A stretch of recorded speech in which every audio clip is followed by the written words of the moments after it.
Hi, welcome to our restaurant. How can I help you? Yeah, I'd like to ask about the menu, please. Well, that's none of your business, but they seem pretty satisfied. Oh, you meant. Mother, my brother, and I have a request for dinner. Out with it then? The delegation has come to a verdict.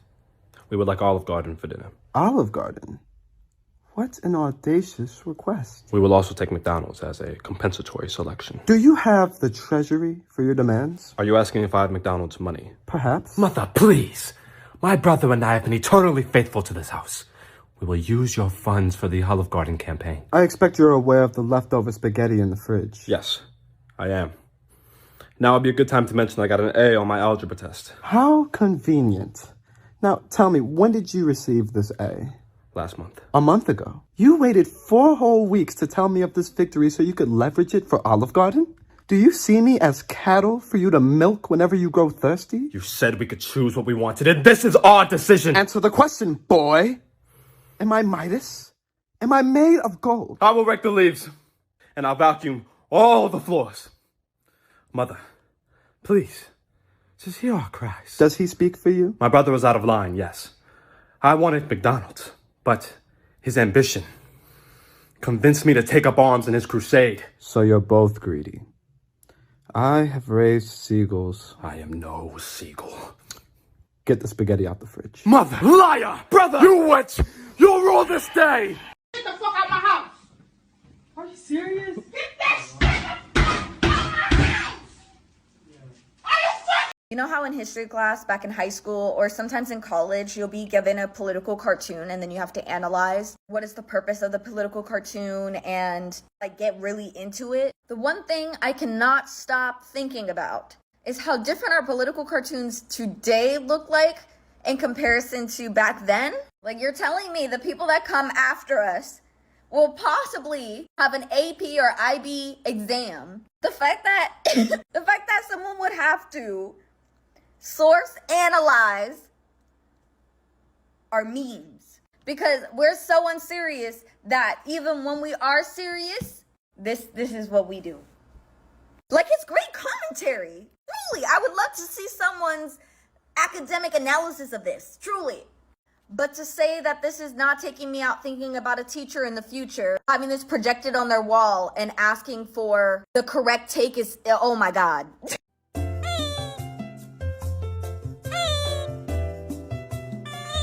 You know what I hate? I hate a tap dancing, bootlicking Uncle Ruckus, yes, massa, wheat straw hanging out the side of their mouth, Clarence Thomas as Coon. Y'all make me sick, chronic. Y'all make me so fucking sick. Y'all get under my skin in a way that a surgeon's scalpel could never, and I think y'all need to be excavated and pulled out from the root. I need the NAACP to start sending out cease and desist. Y'all invite everybody to the cookout. Y'all just let anybody through the door. Black folk, I don't know. Fuck gatekeeping. Close the borders. These bitches, they got fucking visas. Ain't nobody trying to hear what you bring to the table when all you bring to the table is 3-in-1 shampoo, conditioner, and community dick. The gag is, y'all wanna let y'all sons play with dolls now, but when they grow up, they'll play with real fucking women. My God, girl, where's the self-respect? Where's your dignity, bitch? Bitch, get up. Get up. Get the fuck up. Bitch, get up! Friend, get up. Get up, friend. Slavery. We're U.S. politicians. We represent the interests of multinational corporations, not you. We're U.S. politicians. We've somehow convinced you that universal health care is a bad thing. We don't view you as people. We're U.S. politicians. We've created a bipartisan system so I can be as horrible as I want as long as I convince you the other guy's worse. Even though we work for the same guys. We're U.S. politicians. We tell you there's a climate crisis, but we all fly private. We act moral while simultaneously being lobbied. Which is legal corruption. We get you to argue over social issues to distract from the underlying class issue, which is really a much bigger problem, you know? We tell you to vote, and if it's not for our team, we'll change the district. We can't find money to invest in education or infrastructure, but we can always find some for a war. We've convinced you that your poverty is your fault. And has nothing to do with the system we created. We're U.S. politicians. Don't forget to vote. So the UN knows what this is. They knew as early as the 14th. The president of Colombia sees what it is. A whole Holocaust scholar who is Israeli can tell you what it is. But the rest of the world can't. Oh my god, our attention span is clipped. This is a PSA. Whoever told you our attention span is shorter, lie. I definitely agree with this. I think there's a number of things that demonstrates that our ability to pay attention is not getting shorter, it's becoming disordered. It's an inescapable oddity that movie runtimes just keep getting longer.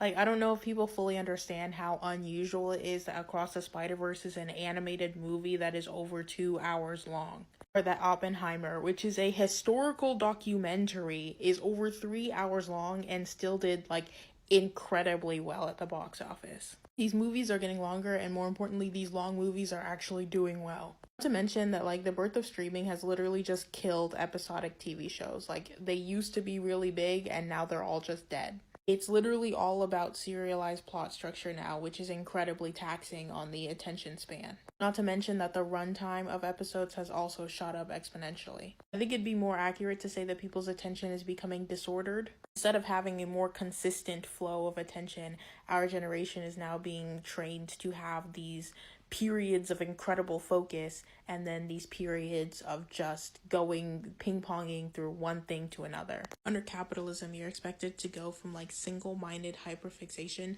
to stimulation overload in seconds, and it is that dichotomy with the missing middle that I think is truly the source of our attention span problems, not just that our attention spans are getting shorter. Motherfuckers talking about liberation. We don't need to pay them student loan debts. Boycott, boycott, boycott, boycott. I'm motherfuckers, by the way. The thing is about it, I wasn't paying it either way.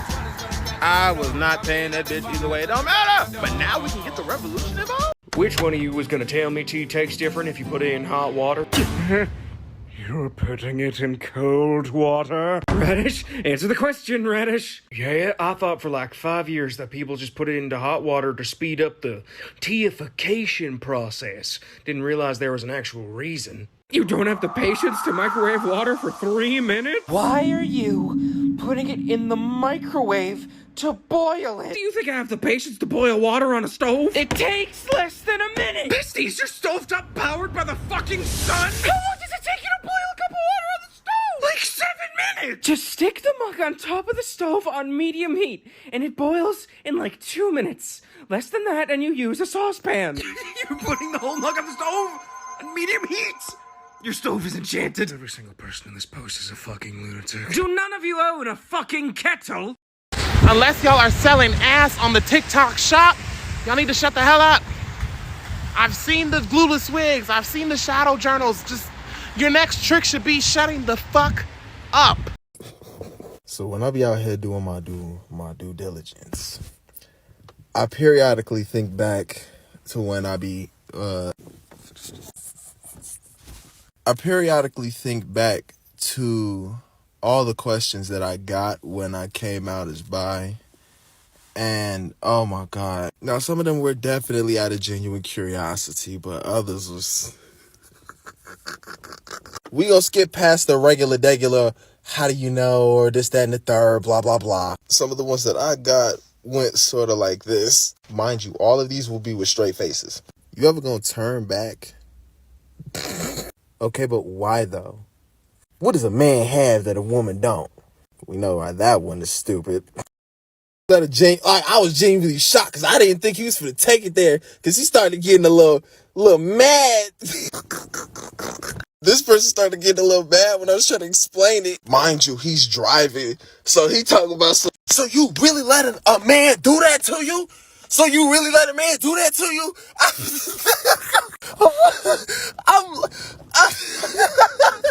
Our manager that he hired to come in here and clean this motherfucking apartment. Joe might not know who the fuck cleans this apartment. Something just hit me. Shoot. Are you mixed race? No. Or you a bunny hopper? Yes. Per your That's why you. So we all remember the overturning of affirmative action because some very misinformed people thought black students were taking away opportunities from well-deserving students, even though white women benefited most from affirmative action. And everyone was like, but what about legacy admissions? You know, the basically free ride for children of rich white alums? Well, since the ruling on affirmative action, the Education Department has made many recommendations to put an end to legacy admissions. So now we have to call Congress. We have to urge Congress to make sure that this actually does happen. We have a voice. We have to use it. So now go and annoy the hell out of Congress. Call them and email them today. Y'all hear me? I could never give you a 10 because I don't like you. So I always gotta keep something negative in reference to you. So I can never give you you can never get that 10, okay? You can never get that 10. But I'll give you about an 8.5. So for real, are you feeling my Timbs, my baggy jeans, my thug appeal? Do you like it when a man can keep it real? Oh, baby, bring it all to me.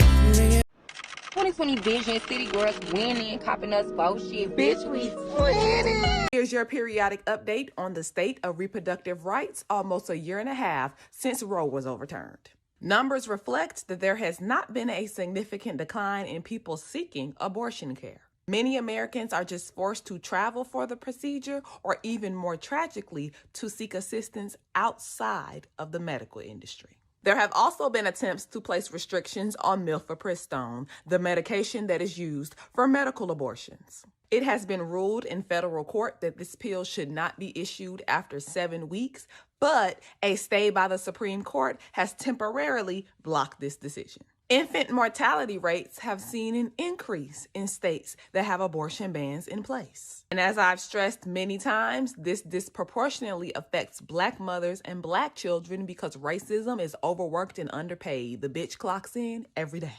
To the same point, Latinas have also been significantly affected by the Dobbs decision. With almost 7 million Latinas within reproductive age living in the 26 states that have abortion bans in place, they actually represent the largest group of women of color who have been affected by this decision. And according to data, abuse involving reproductive coercion has doubled since Roe was overturned. 2024 will make a full 2 years since the Dobbs decision was handed down. And its effects are clear. A post-Roe society is one that is unsafe for women and other folk. I know what you are. You like kissing boys. You're a boy kisser. You like kissing boys. You're gay.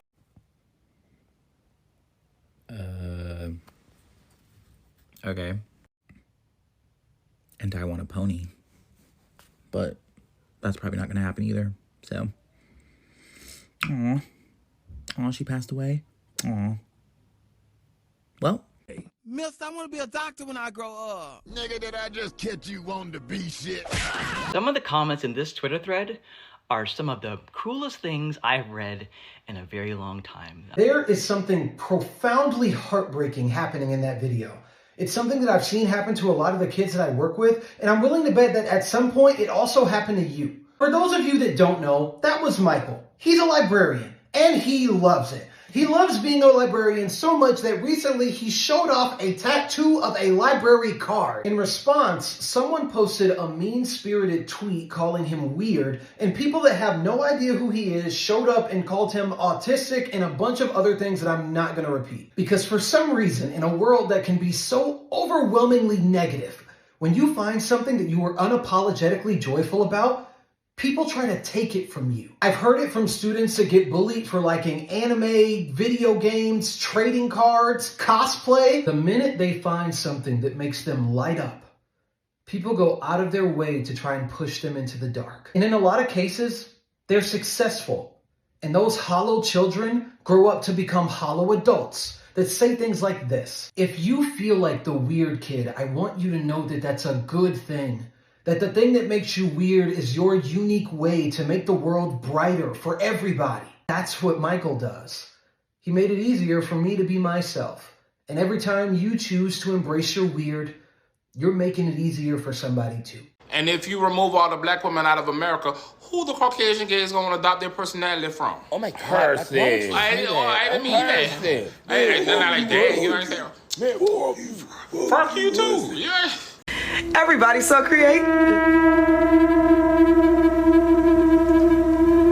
At this point, honestly, the term Black excellence needs to die. I couldn't agree more. So a lot of people know that I went to church in the suburbs, I went to Catholic school, and I grew up in the exact circles where Black excellence is heralded and talked about. But I just wanted to talk about Black excellence from the perspective of a disabled Black person. Go back and watch that Stitch, it's excellent. But we weren't just promised that Black excellence would mean that we would rise above our circumstances and the discrimination of our historical past. and present. But as a disabled person, I was also taught that Black excellence would make my disability less. And that if I were excellent at what I was doing, people would not see my disability. Unfortunately for everyone in that conversation, that's a problem. I was told that Stevie Wonder and Ray Charles weren't just excellent, they were a type of excellent that made their disabilities not matter. If I were good at something, mine wouldn't either. Except if people would ignore my disability, I can't be in the room at all.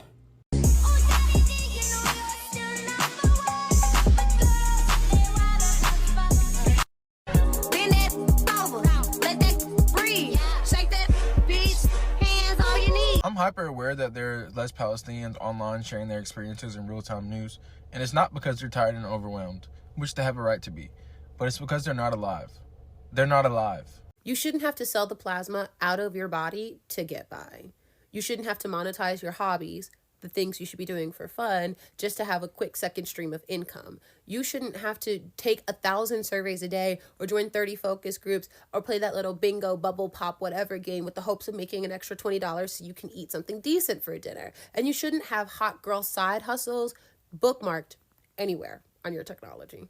Now, I'm not shaming you if this is your reality, because I get it, because I've been there. These are things that I have done, thought about doing, or continue to think about doing to have some extra money. But what I am saying is that you're not special. That I'm saying that a lot of people have this lived reality, and we shouldn't.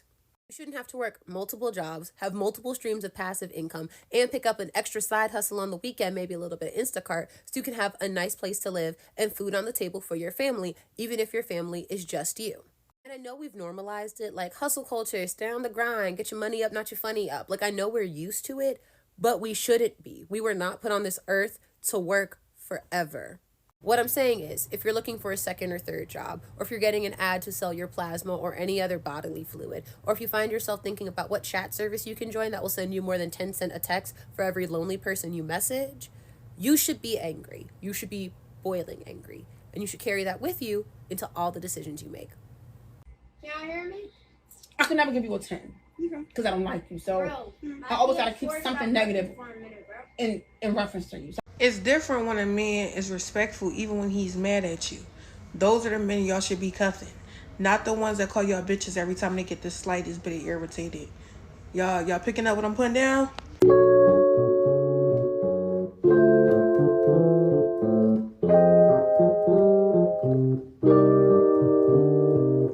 The way that game devs give Killmonger locks to the black characters, you would think that this style is so popular. We have a solution to fix black hair in video games. It's no secret that in recent years, black video game characters have had the same hairstyle. Kinda like in the 90s, how every black character had a stereotypical afro or high top fade. Don't all of your characters have high top fades? Anyway, we can fix black hair in video games by acknowledging that for every one black man that takes care of their hair, there are 9 that don't. Instead of Killmonger locks, what we need is Super Smash Brothers puffs. Most black men are fans of Dragon Ball Z, so for true representation, what we need is the Vegeta arch. Studies have shown that any person with dreadlocks actually spends the first 6 months hiding their hair in shame. We need representation of that. The porcupine face. Lastly, we need representation of black men that don't go to black barbers in the first place, aka the sports clip. There are plenty of hairstyles that aren't Killmonger locks. Character designers just need to think outside of the box. What's under your hat? Don't worry about all that.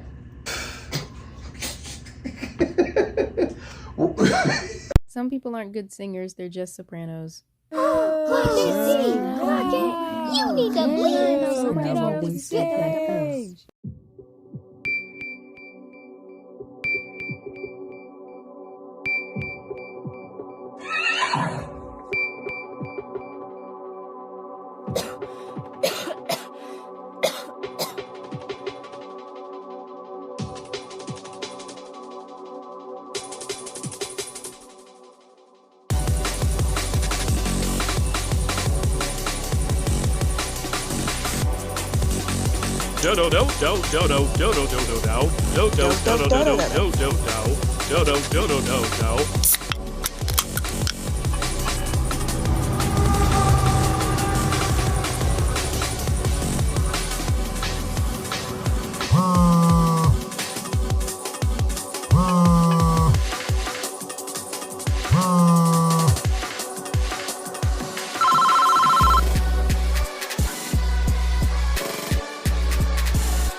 And best believe I'm not finna be explaining myself to a non-Negro on my Negro activities. The fuck do I look like? In every video that I post, I put hashtag Black TikTok community so that I can reach my people because our content gets suppressed and I want to see more motherfuckers that look like me. But then always here come the motherfuckers talk about, why does the hashtag say Black TikTok community? So I respond saying, it's because I'm trying to reach my people. That's it, that's all. Here they asses go. Well, no, it's not only black people on this app. Da-da-da-da. I ain't saying shit else. Where's the phone? Whenever I'm having a bad day, there's this really inspirational quote that gets me through my day. So I'm gonna share it with y'all and hopefully like it gets you through yours too. I think it's about Maya Angelou, if I'm not mistaken.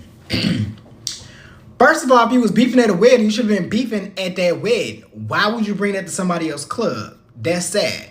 And it's upsetting me and my homegirl because we feel like, well, damn, if you can't go to Bella Noche's, where the hell could you go? And it's not like this all the time. No, it's not. Actually, motherfuckers bring guns and they call all the time. You think we got time for somebody to get shot at the place we have a good time at? No. No. Have a good day. Who is that? That's Gene and them.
Are you proud of yourself? Huh? Are you proud of yourself?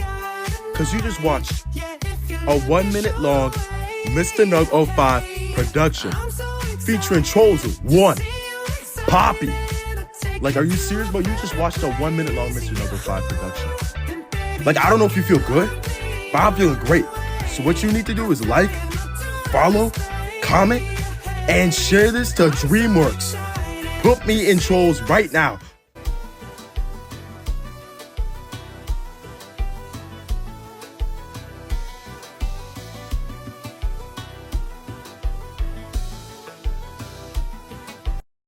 To the rest of you, the non-believers, the underachievers, the tweet and delete. I need you all to prepare yourselves for when that does not happen.